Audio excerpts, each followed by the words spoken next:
What happened? Oh, Ah, yeah. It's Wednesday. You know what that means. It's time for the Greg Cherry Show. Greg Cherry alongside Jeff Meacham, as we are every single Wednesday. And of try to course, be I'm going anyway. to screw up I say every single Wednesday, I'm going to screw up the schedule later this month. I was gonna say you're gonna totally screw the pooch here in a minute here. So you a liar, Greg Cherry. Might as well address this now. So Wednesday in 2 weeks, October 19th, Jen and I will not be in town. So, Right. and quite frankly, I have no idea after that because we're in the process of a move. So, Right. like, we're in the early stages. So the background of this show is going to look vastly different here in about a month and a half. Yes. Um, Yes. so as far as I've determined several things. Okay. One of them being, I'm not going to do Jack of all trades in November, just Okay. because with the move and with Thanksgiving happening on Thursday, the first Thursday I'm not gonna have time. No. The second Thursday I'll be on vacation. Right. Third Thursday, Jen and I will probably be, slightly moved in, and then the Thursday after that's Thanksgiving. So it's there's no time to do it in November. No, the thing that people don't realize about what we do, as far as you and I doing this and other people that we work with doing this is not all that we do. So, we do have lives outside of the window. At least I do now. I didn't for a while, but I do now. You have pretty consistently throughout the duration of the channel and the show. JJ does. Pretty much everybody that we have worked with has something going on as far as on a professional basis outside of what we do here. So getting to do these shows is very much a welcome hobby, but that's really what it is. And you're moving. We just moved.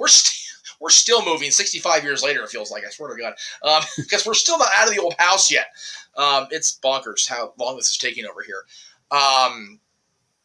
But, not having this show in November, it kind of is what it is, I'm sure Statty Two Belts won't mind being champion, if he gets past the October show, for having a month off, so. Yeah, he's got a tag team edition coming at the end of this month, October 27th. That is still pretty much set in stone. Yes. Hopefully that doesn't get lost in the chaos.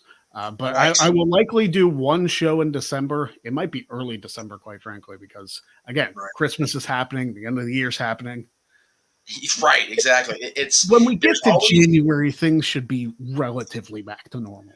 One would think so, right? One would think that would be the ideal scenario. And, figure the only thing booked on the wrestling side of things that we know are on this show side of things, that is concrete. It's going to happen. The Super Bowl has a set date, and the Rumble and WrestleMania have a set date. Anything beyond that is still very much up in the air.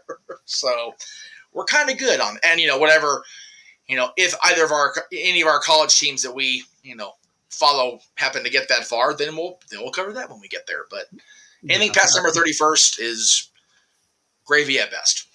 At this point, I'm just hoping the Irish make a decent bowl game. Right. But you know what? The last couple of weeks, like in the North Carolina game, they looked pretty decent. I mean, they almost put up 50 points on North Carolina, which, considering how the offense looked against Ohio State and even against Marshall, right, shocking.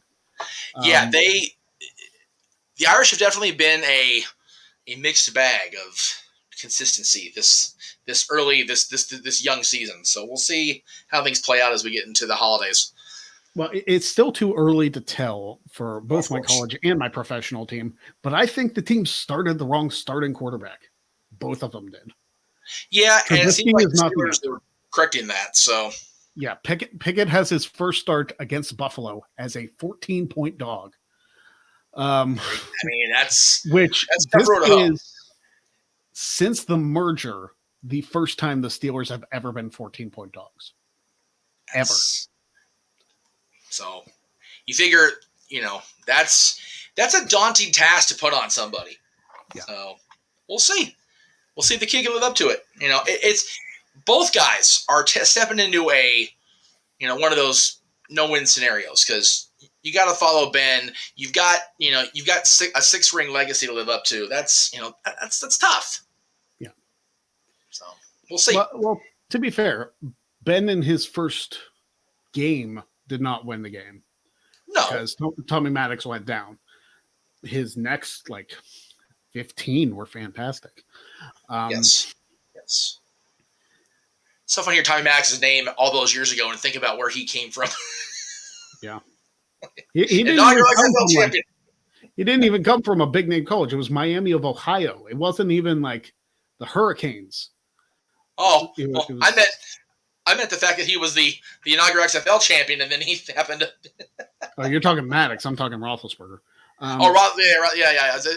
It's funny here that Tommy Maddox went down. It's like, man, how long did he last before he, his final year with the Steelers was the year they won the Super Bowl. Like So he has the Super Bowl ring and he has an XFL championship. One of the few people in the world that can say that. I'm gonna say he's the only quarterback, one of two that has that. So, yeah, that's again kind of a interesting accolade. Yeah, but hopefully the XFL will be a better presentation coming up as we get into the Dwayne Johnson era of the XFL coming up in February. Well, I think he'll treat it better because, I mean, for crying out loud, he did play football. He has a national championship with the Hurricanes. I was gonna say, I mean, when you come out of Miami and don't make the NFL, that's saying something of how much talent was coming in the league at that point. So the fact that he had to play it, the CFL, and the only reason his company name is $7 Productions is because he came out of the CFL sleeping on mattresses of questionable origin, with $7 in his pocket, and now he's Dwayne friggin' Johnson. So I think him buying, the property, the entity, the brand, whatever you want to call it, from Vince, from Alpha Entertainment was probably the best case scenario, and kind of an ironic thing because, the first image we see in the XFL history ever, going back to 2001 was The Rock as The Rock introducing the game. And now he's having to reinitiate us all to the XFL in his image. So it'll be cool. And then you have Vince wearing the jacket and being like, "This is the XFL." It's like, we didn't need Mr. McMahon to introduce this game, man. We needed Vince, and this is not good. Well, do you think that The Rock has, you figured The Rock introduced the Super Bowl? Yep. And he introduced the first Thursday night game for the Rams when they played the Bills, and the Bills whooped the Rams' ass. Yeah, they did. Tell you what, it's... I think the fact that good Monday night either. No, and with The Rock, with Dwayne, I think that he is the face of the company or whatever. But the fact that he's having Danny run the thing tells me he knows what he's doing, and they know what they're doing. More importantly, so I think he'll probably give some sort of, even if it's a pre-tape thing, The Rock via satellite. It never happened before, right? Him doing that is likely. I don't know if he'll come out there in full, The Rock mode or whatever, because I don't think he needs to do that anymore in 2023. I don't think he needs to be that guy anymore. So, but again, that's February. So, yeah, and props to Dwayne Johnson and Danny Garcia for being probably the best exes in the history of the world. Because they're business partners. Oh, yeah, exactly. It's funny. I put that post up on social after another round that anybody that is friendly and, civil with their exes after a breakup of proportions, y'all are magicians. Like, for real. You guys are just the most patient people I've ever seen in my life, and God bless you for it. Dwayne and Danny are probably at the top of that list as far as, I don't know them personally, but man, that was one of the most amicable splits we've ever seen on any sort of platform in entertainment, sport, whatever. And they run a little damn empire together. They really do. And good on them. Yeah. So I was going to set an October donation goal today. Screw it. I'm not going to. The donation goals, I figure, especially if I'm not planning on doing trivia past the gauntlet, they've kind of Right. worn their welcome. It's like, if you want to donate, donate. If you don't. I'm not going to force the issue. We hit the No, egg goal. That was just silly fun, and we it hit was the fun. gauntlet goal. There's Yeah, I there's just want people to come in and enjoy the show. And again, if you want to donate, donate. It's up to you. and again, I mentioned earlier, you and I went into this. You went into your channel, me into mine, not having reliable, stable income on the regular at the time, right? Yeah. And now we both do. So it's kind of one of those, okay, cool. You guys want to come in and chat along? Awesome. You want to contribute? Even better. If you don't, enjoy, sit back for the hour, enjoy us bullshitting with each other. It's whatever. Honestly, one thing I would really love to have, like, if you don't donate, share the show. We would love to have more people definitely come do in that. and watch Yeah, the absolutely. show live. Yes. Yeah, we That's always encourage really what I that. want. Like, I would love to get to the point. I don't want to hit Fightful levels because I realize I'm not there. But like, I would love to have like 100, 150 people in the chat at once. That would just be fun. Like, we wouldn't be able to hit everybody's messages. And then at that point, we would have to say, if you want your message guaranteed read on the air, there's the super chat. Right. Yep. But really, that's what I want. I want the 100, 150 consistent people watching. I don't need thousands. I don't need McAfee numbers. I figured. Trust me, if you've ever watched the Pat McAfee show on YouTube and you see their chat, 40,000 people in there, you can't get a word in. Yeah. It's one of those, on the shows that you and I both appear on the regular. We've had to realize that it's more about the quality of the comment, the quality of the question, and the quality of people that we have, rather than the amount. And if the amount does get high, then we have to make sure we get awareness. But open mic night and the pay-per-view watch alongs that we do on my end, on JJ's end, it's just one of those. If people are along and they want to chime in, cool. If they want to just watch us, be silly for an hour here, 3 hours on the weekends, that's cool too. We just do this stuff because it's fun. It really is. And I've had to learn very, very quickly here in this process of getting ingratiated here that if it becomes, and I've said this a lot of times over the years, if it no longer is fun for me to do, I'm not going to do it. I'm not going to give my effort to do it. Like, editing the show I'm editing right now, I had fun recording the shows with JJ that we did on Monday. And I'm looking forward to the viewer feedback and how they all come off, and, putting it in my own little garnish on the edits is always fun for me, and that's what I like to do. When I started doing this there 20 years ago, God, every time I said it, I feel so old. But it was about being at the mic or on the camera and being host guy. I honestly so much more enjoy the behind the scenes stuff now, the editing stuff I get to do, because that lets me be creative and be have more of a imprint on the product, and I love that. That's great. So this stuff, the show with you is always good. The hour I get just throw the camera on, just kick back and go, all right, time to BS with my buddy. I love it. That's awesome. That's really all the show is. Like, we've stopped doing like skits and like segments. And stuff, and we just talk. And you know what? It's great. Like, I can't complain. This is one of my favorite hours of the week. It really is. It really is. Shit, but we'll look at our clocks and go, oh shit, it's 8 o'clock. Time for Dynamite. That's it. And we're done. That's it. Yeah. So, I like the question though. First round of MLB playoffs. Hey, the Dodgers are in. I'm happy. Yankees are in and they have a bye. I'm happy. Yeah, yes, but both Dodgers and Yankees have a bye, so that's good. I knew the Angels wouldn't get past anything once Trout or Ohtani went down, so I'm not even going to try. I will say this though, I'm going to go over this later, but I was at Disney on Saturday and on Monday, and I saw a lot of Seattle Mariners people coming in. I guess they were in. I guess they were in town to play the Yankees, so a lot of people were at Disneyland, prior to the game or after the game or whatever. Congrats to the Mariners. They've been down on their luck for pretty much my entire podcasting career. They have not been in the playoffs until now. So good on them for making it. I did wish the Seattle fans well with a caveat of hopefully that juju can rub off the Angels next year because Well, we haven't won a World Series in 20 years either. So I was going to say, didn't Seattle win the series in 03? no, because the last time Seattle made the postseason was 2001. It was all over documentation, all over, because I was talking about it, the fact that I was watching that postseason still in recovery from my accident. So, I mean, I again, well, then if I'm wrong, I'm wrong. Okay, well. Well, give me a second, because I could have sworn. Yeah, I only. Why did I think they won the World Series in 03? Who won the World Series in 03? Because I know they beat the Yankees.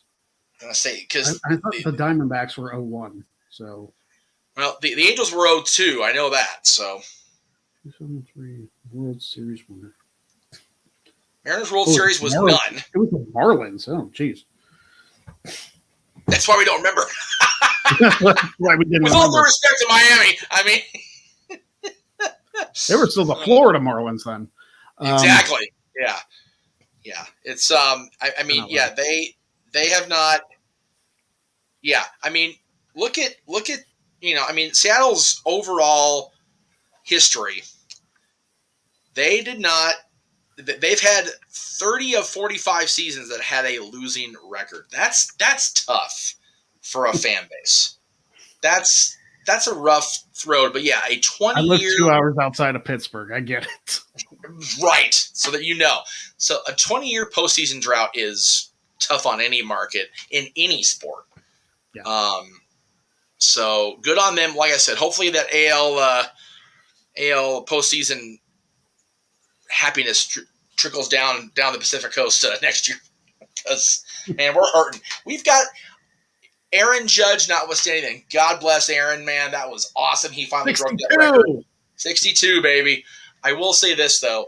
I still maintain that, any given day, he stays healthy. Mike Trout's the best player in baseball. And the fact that we have him and Ohtani doing what they're doing, if they stay healthy and our pitching rotation finally settles the shit down, Angels can actually do something.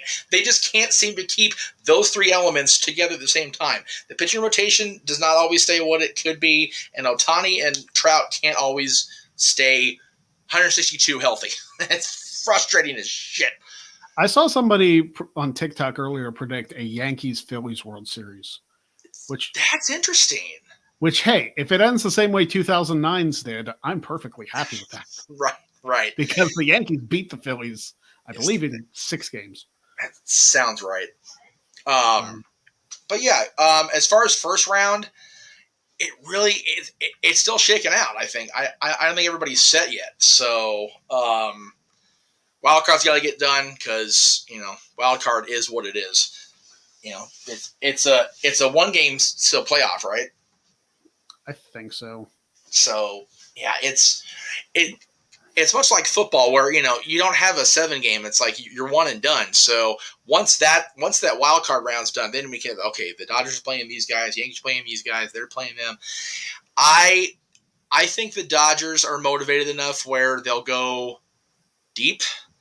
I hope the Astros lose in 4 straight. To be honest with you, I always will. Cheating bastards. Best of 3 is the wild card round. Oh, okay. Well, which makes sense because didn't they expand it to like 6 teams, like 4 wildcard teams and then the 2 with the bye? It's basically what the NFL playoffs used to be. Yeah, it's true.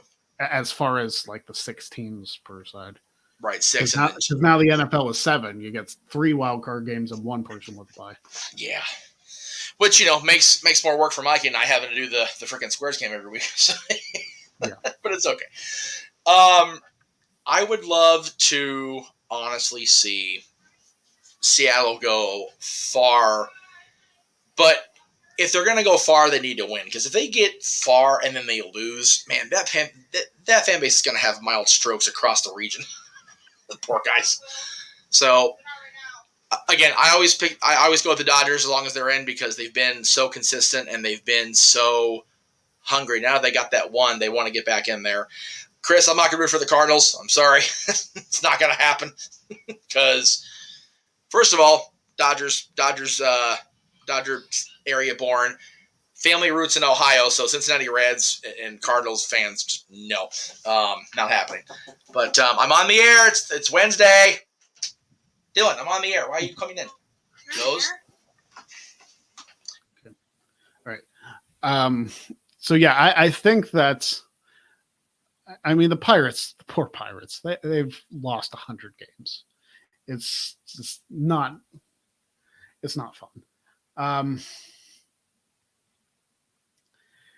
I would be happy, what was it, 2015, when the Pirates were actually good. It seems it's hard to believe it's been that long ago, where they were even remotely decent. And then before that was the 90s, and that was before I even really started watching baseball. Pirates. Yeah, the Pirates definitely. Again, luckily, I don't know. I'm sure it was by design you picking the Yankees, but very hard to be a Pirates fan, live in Pittsburgh, and not be a. Steelers are always in the hunt, at least when they're healthy and playing consistently. This year's a challenge. This has given me okay. Steelers fans, we have to understand, with Ben Roethlisberger, we have been spoiled to shit. Oh, rotten spoiled, absolutely. And we do not know what a losing season is. We haven't had one in 19 years. Yeah. That is basically my entire adult life. We have not had a losing season. No. Yeah, it's the complete opposite of the Mariners. So we're staring at 1-3 right now with a 4-game stretch that looks absolutely horrid. Oh yeah.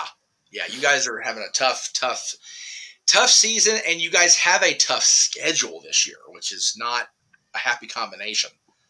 Part of me wants to go crazy and say, you know what, Pickett's going to go 2-2 in this stretch. I'm just thinking, because this football season's been completely unpredictable so far, why not just throw and just act like Pickett is the next coming of Roethlisberger, and then he just goes off, and all of a sudden the Steelers are a great team again. Right, exactly. It's so the Steelers are consistent. They're just making y'all have heart palpitations right now. Penguins, heart palpitations. It's just like depression.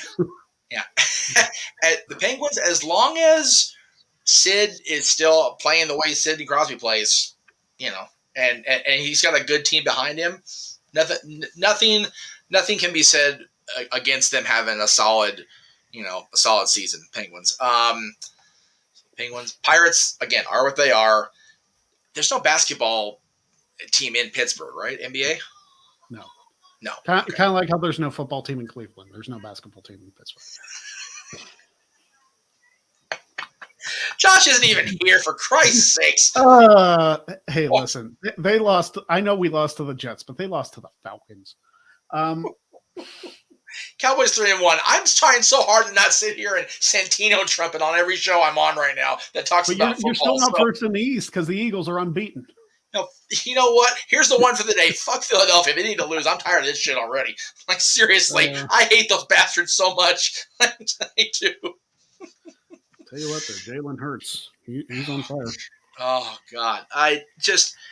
At least we're on the Greg Cherry Show on a Wednesday, and the NFC East is not the shit show of the league. I'll tell you what, in 2020, that was one of my favorite recurring bits. Was completely taking a dump on the NFC East. Now it's kind of looking like the AFC North, because the highest rank is 2-2, and it's a 3-way tie, and the Steelers are 1-3. We are the shit show. The AFC North is the shit show this year. That's it. Although I haven't looked at the AFC South, so I don't know.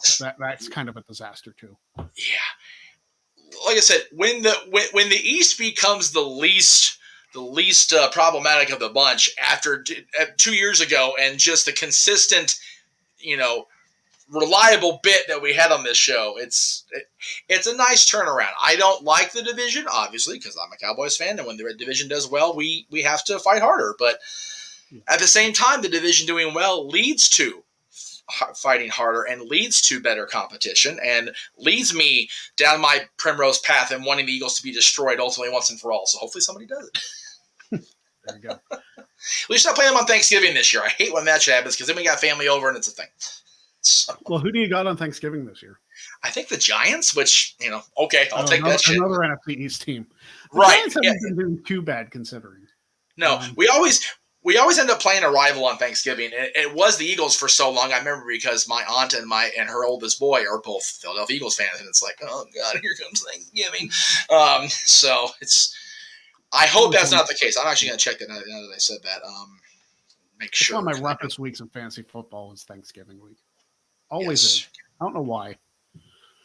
Yeah, never a dull. Like there's teams that play on Thursday when they had just played on Sunday. Right. Oh, okay. Yeah. So it is the Giants. We're actually playing the Eagles next Sunday. Oh no. Okay. So Cowboys are coming in to play the Rams this coming Sunday. God, I hate when that shit happens.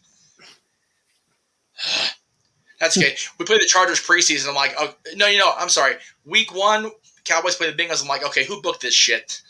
Why are y'all doing this to me? But yeah, Rams this Sunday and then the Eagles on the 16th. God. I don't know how much NFL football I'm going to be able to watch on the 16th because I'll be driving home from South Bend. That's true. Which I'm excited. I'm excited to take some pictures and show them off on the show on the 17th. Yes. Which is the Monday that we do the show. Yeah. All I know is we've got that.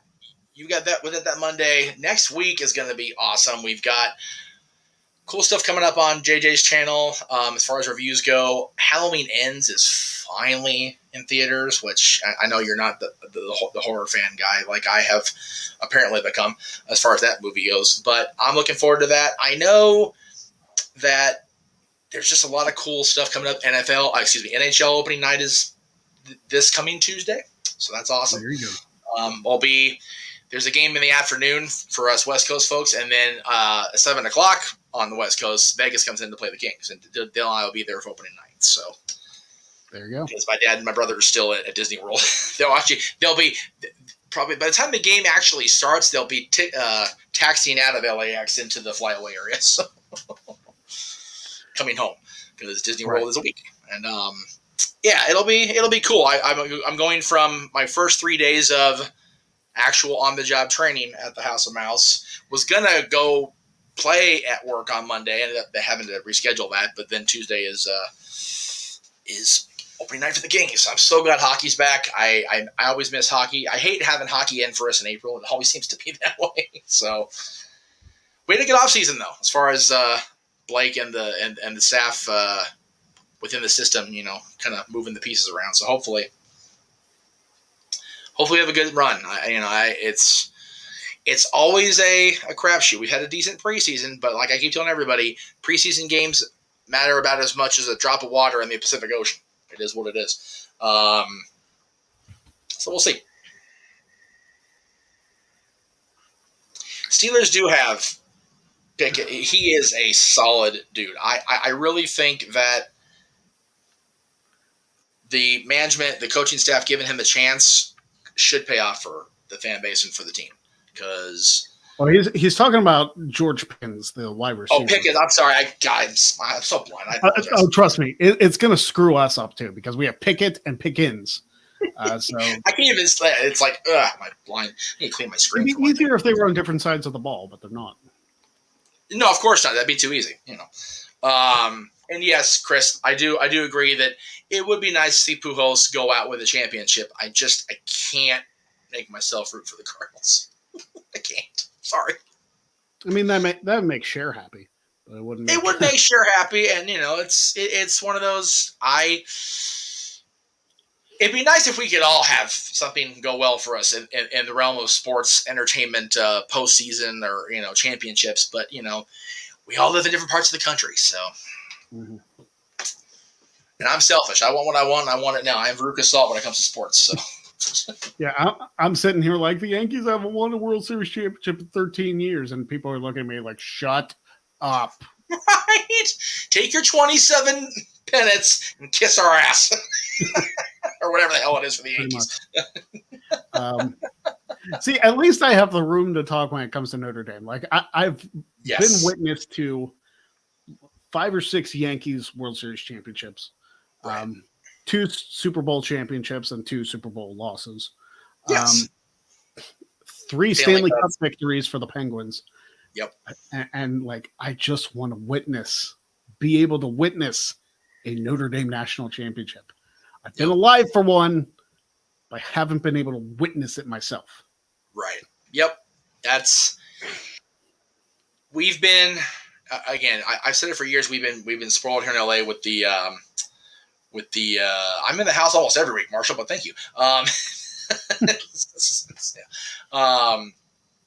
Been lucky as far as sports play-by-play people and championships. I've been able to, the teams I'm fans of have won in my lifetime, and that was, the Kings were the last holdout for the longest time, and we finally got there 10 years ago, which is still mind-boggling to me. It was that long ago now.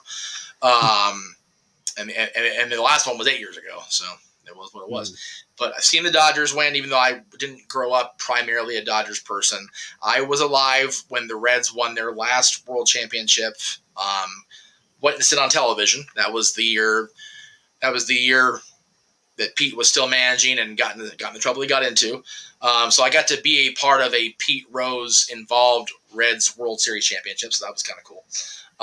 Angels, of course, in 2002, which I'm trying very hard not to talk smack on the company, but I still am mind blown by that moment at the podium that they win the World Series, they get it done, and then Eisner announces the sale of the team to, I guess, already whoever owns it now. It's like, we just won a championship, and we're going to sell the team.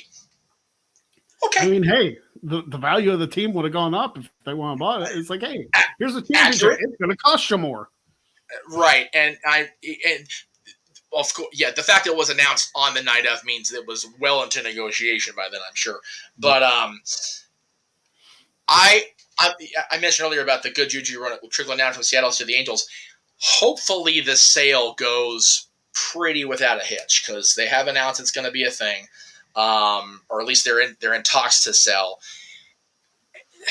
It's been a problematic 20 years of ownership with this team, and I just, as a fan, it's just like, okay, just get it done, get the people locked in contract-wise, make it happen, and just get back to work and start winning freaking games and championships. This is bullshit. This team is the roster is too talented and too deep to be as bad as we are. It's awful. Yeah. So. Extreme Rules is coming up. Yes, we are actually covering that on the Casa and the Jeff Meacham Network this Saturday. We're not covering Bound for Glory. I did announce that. We're not covering that Friday because Noah's not going to be there to watch it. So it's kind of like, I don't have my play-by-play guy. Yeah. I was actually on True Heel here earlier, and my camera decided it wanted to be on night mode because I'm really dark on that episode. Jeez. Like, I don't know what happened. Like, I turned my camera on, I turned my light on, I turned it up as high as it would go, and it just looked like it was dark. Right. You can still see me, but it was like I was filming in a freaking, I don't know. I saw his question asked like 3 times, by the way. That's why you got timed out. I'm over it. It's like, okay, take the hint. We're not going to address it. I mean, if you want me to address it, I will, but there's really no point in me to go back. Like, you guys have enough. They have enough people. We do. Like, the fact that we're having people, clamor and ask for the 4 slot every week, and I only said I'm not doing it tomorrow because I got to be out the door at 4:00 in the friggin' morning to go to work. Yeah. The No DQ team has more than enough people. You don't need me. And that's a wonderful feeling. Dude, you've been there as a fan from the beginning and saw how much of a bitch it was to try to get co-hosts from the past and I together with Aaron at any given time. And it's evolved so well, especially the last 12 years, where we don't have to, oh crap, he's not here. What are we going to do? Don't have to worry about that shit anymore, especially on Nights of the Review or, we have other panel type shows. And Aaron has done very well for himself in just doing the Raw, Dynamite, SmackDown, occasionally Rampage recaps, doing the no DQA and V when he does those every once in a while. There is, by the way, can't announce it officially because calendar is what it is, but as of now, it's looking like the anniversary of the media side of no DQ things is going to be celebrated by a joint. We don't have a name for it just yet, but it's going to be a joint episode of No DQ A and V and Talk Wrestling because it's going to be on Tuesday in November. So Okay. he and I doing our thing together. But we don't need to, oh, God, what happens if this person isn't here?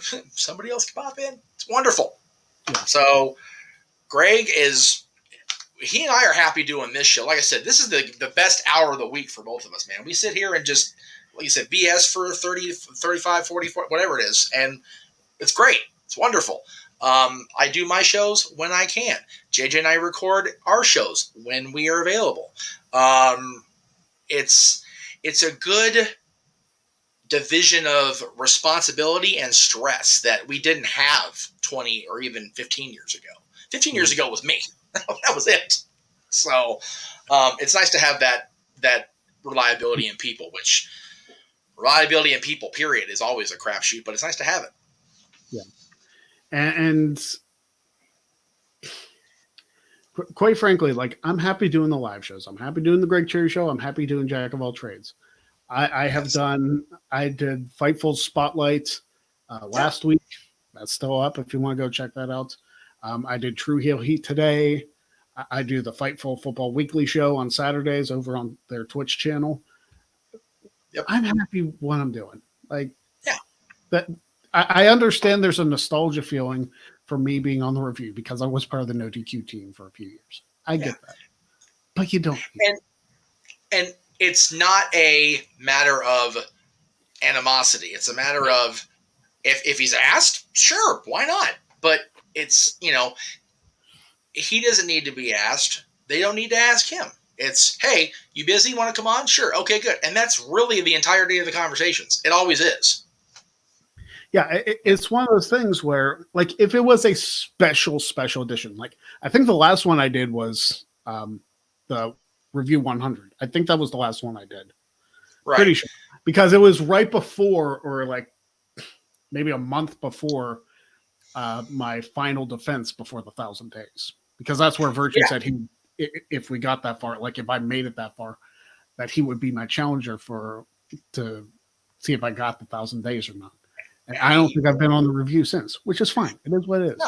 No, we had the 200th episode of the review, which was kind of a cluster because I was supposed to be on, and then I ended up double booking myself. So I was on for maybe 10 minutes, and then I had to go in for sound check for Paradise Kitty. So it's, again, there were so many people on that show, and there are so many people that we have that have been brought into the circle that, other than a very select, obnoxious few, have panned out to be reliable, consistent, and dynamic enough on the air where it's not, oh God, here comes this show again.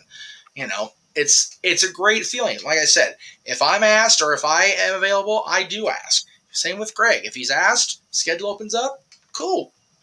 But it's not one of those, we sit here and wait and chomp at the bit for Thursday to come up. Hey, can I be on?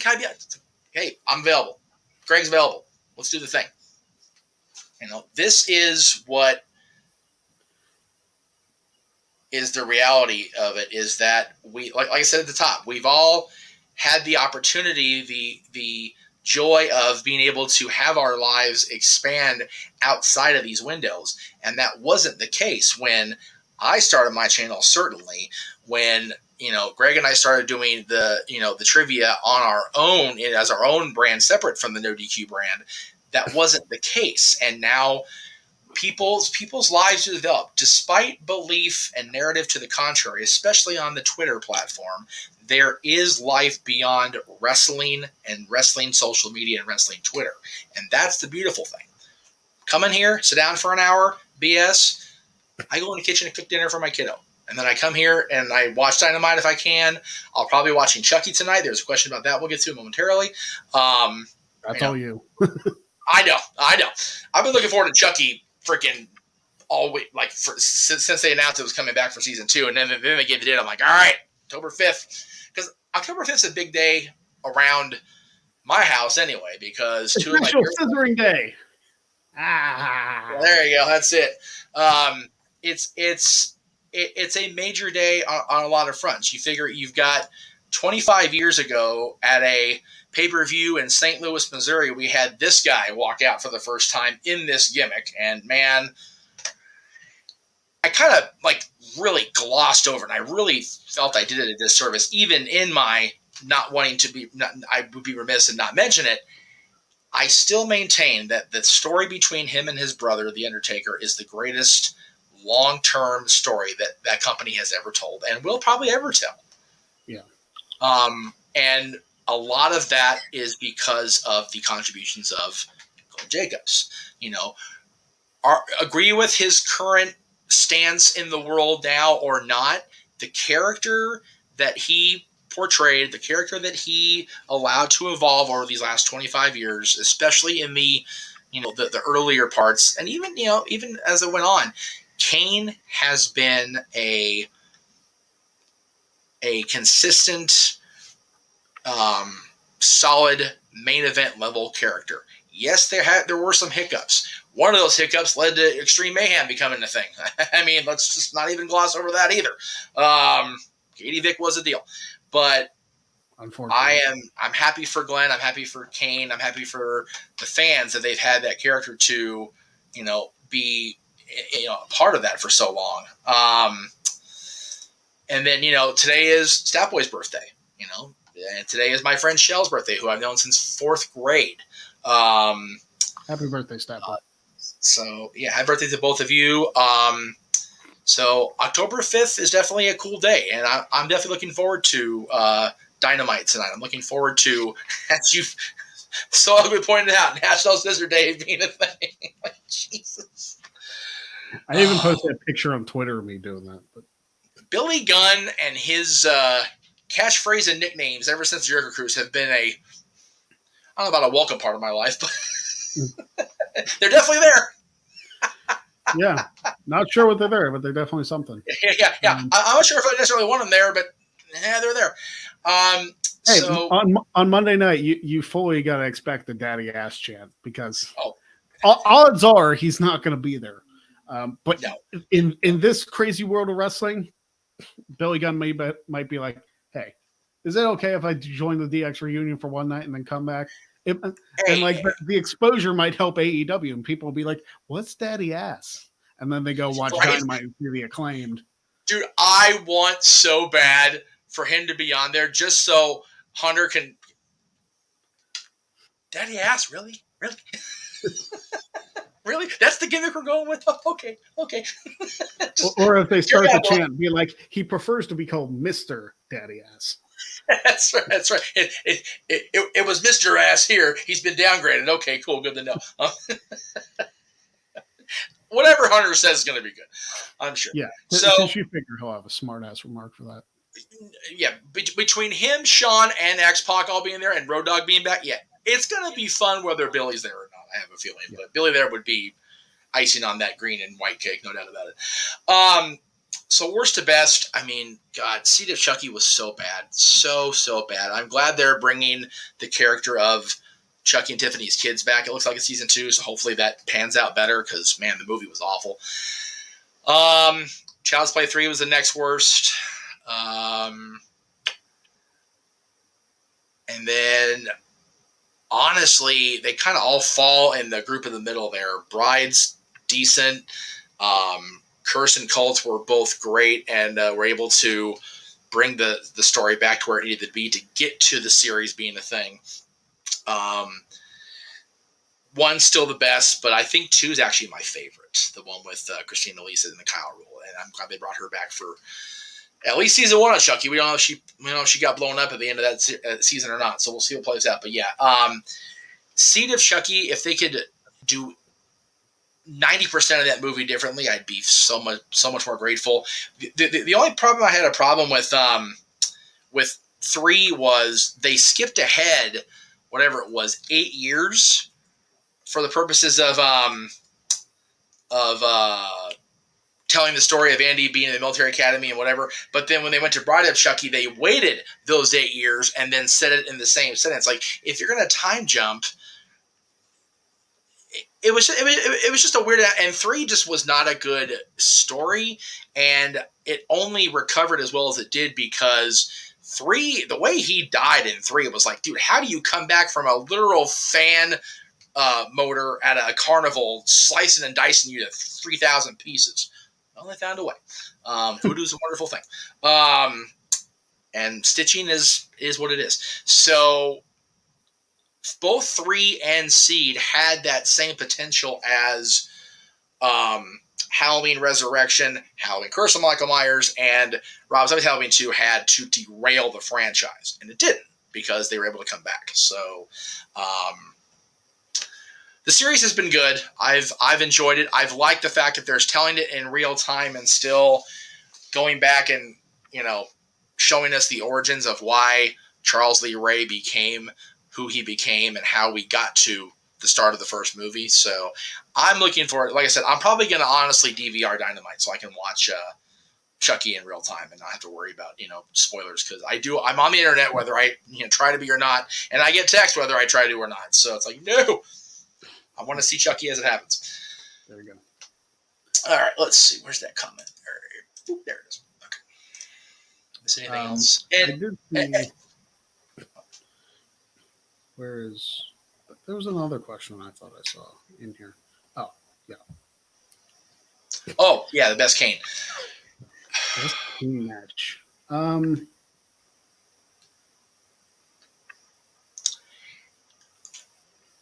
think it's a tie for me between that one and their rematch at WrestleMania 20 because both stories were so good. I mean, the 14 match was way better, if I'm being honest. The match itself, yes. No doubt about it. And there was doubt in that match about Kane actually being the one that would win that match. At 20, it's like, man, if he'd have lost that after that big return, after that big entrance, it'd have been like, oh, no. Yeah. So there was no doubt of the match outcome. I just like the stories going into both so well. I'm going to throw an interesting one out there. The 2001 Royal Rumble.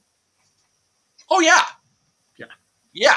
I know an hour in that sumbitch. Yeah, he defined what it was to be the Royal Rumble eliminations record guy. He was that guy. Nash as Diesel, it was mentioned but not heavily emphasized like it was after Kane did it. Yeah. And it took 14 years for Roman to even. I was there when Roman broke it. Yeah. So there you go. And it's been broken since, because I think Braun did it in a Royal Rumble proper. He did it in the greatest one. Lesnar did it in 2020. Lesnar, okay. I can't remember which one did it in a Royal Rumble. Yeah. So there you go. So I want to say this too. It's nothing against Nudie Q. That's where we got our start. Yeah, exactly.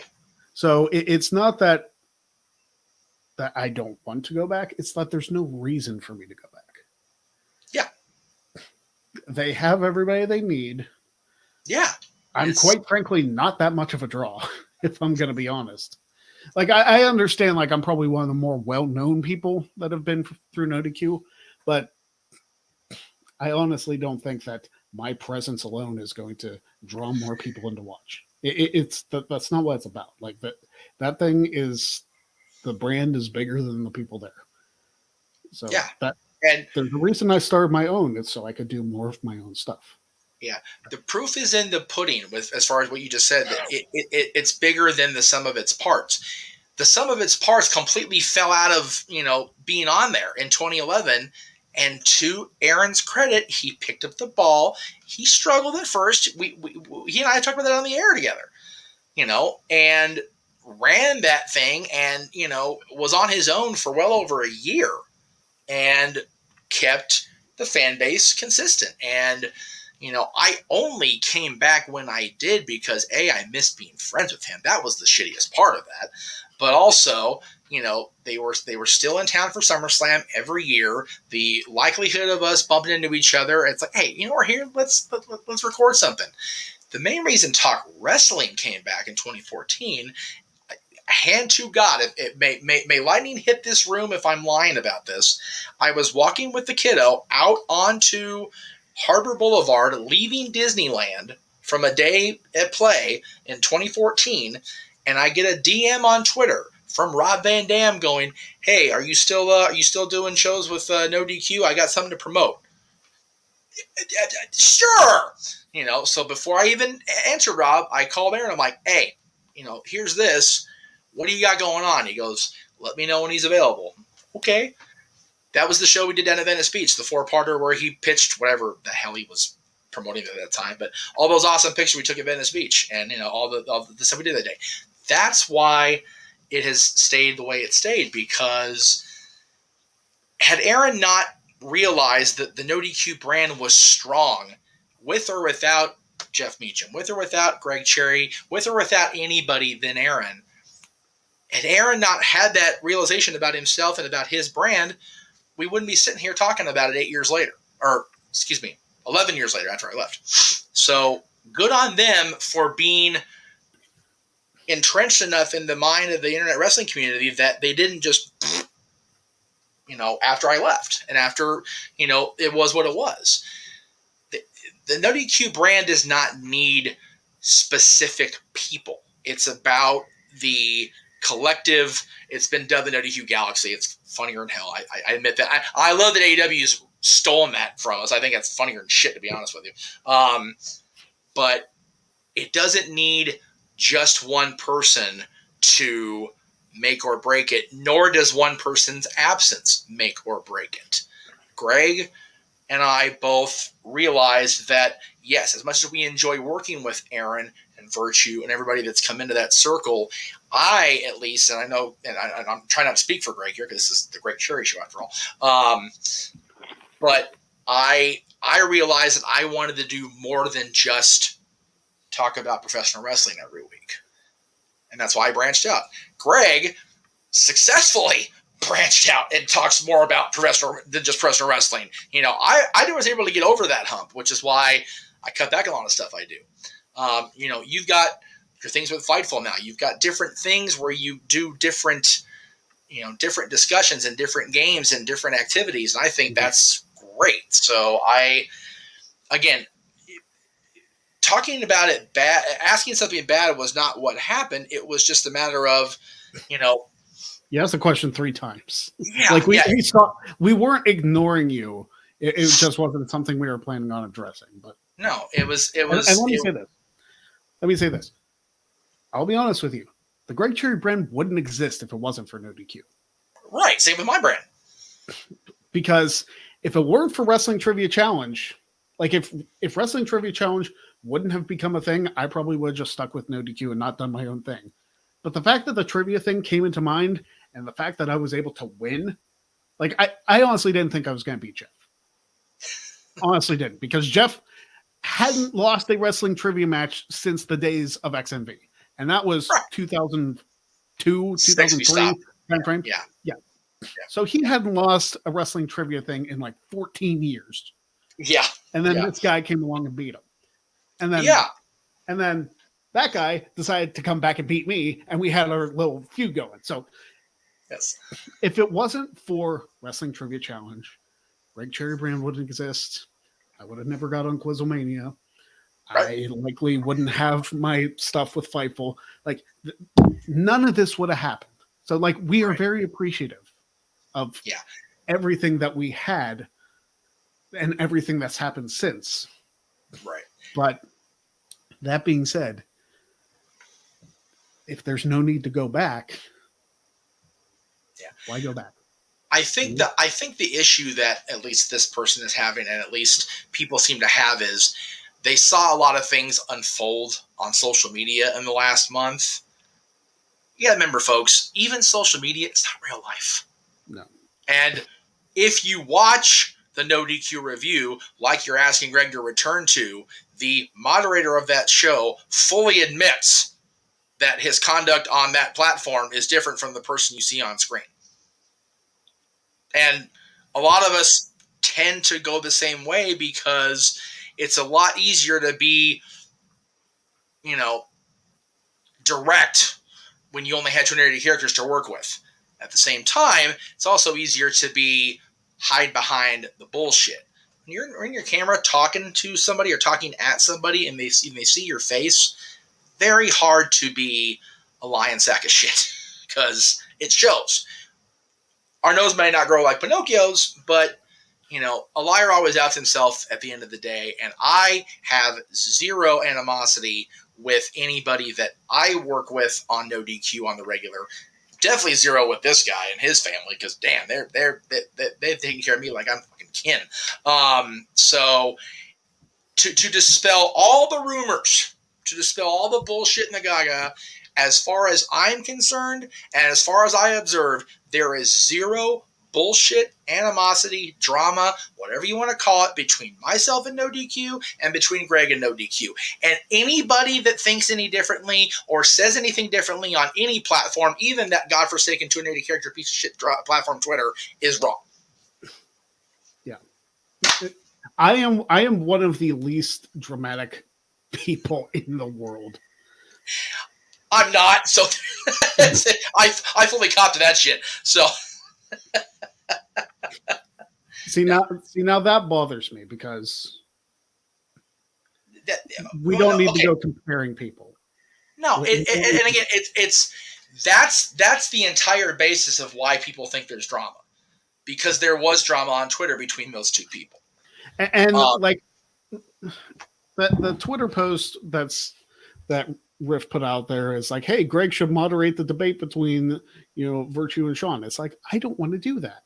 No, I want no part of whatever this is, and I stayed out of it. Yeah, you know what I got out of it? I got Sean to follow me on Twitter. Yeah, I have a grand scheme of things. I think I won. But hey, I have to give a lot of credit to Sean too, because Sean is probably one of, if not the most prominent person in wrestling news coverage. At least right now, absolutely. So, as much work as he does, and he put me over on Quizlemania. And, I still have the clip. I'm not going to play it, but I still have the clip. Yeah. For better or worse, Sean is who Sean is. He is not going to be out there on especially on Twitter and bullshit. He is who he is. He says what he says. He means what he says what he means. And some people like that, some people don't. For whatever reason, there was a conflict that panned out across that platform. And again, it's Twitter, folks. Yeah. Not that big a deal. And people made it so much of a big deal. Well, speaking of Twitter beefs, AEW Dynamite's coming on in a couple minutes. That's right. It's time for National Scissor Day. National Scissor Day. So we're going to cut that short.